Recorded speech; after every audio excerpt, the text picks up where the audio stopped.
আমরা 105 ও 165 ভাগ প্রক্রিয়ায় গসাগু নির্ণয় করব। 105 দিয়ে 165কে ভাগ করলে একবার যায় 105, 165 ভিতরে 105 বিয়োগ করলে 60 থাকে।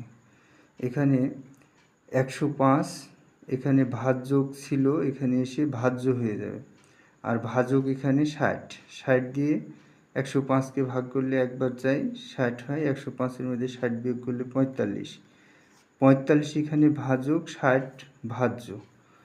45 দিয়ে 60কে ভাগ করলে একবার যায় 45, 60-এর মধ্যে 45 বাদ দিলে 15 দিয়ে 45কে ভাগ করতে, এখানে 45 ভাজ্য আর ভাজক 15, 3 15 45।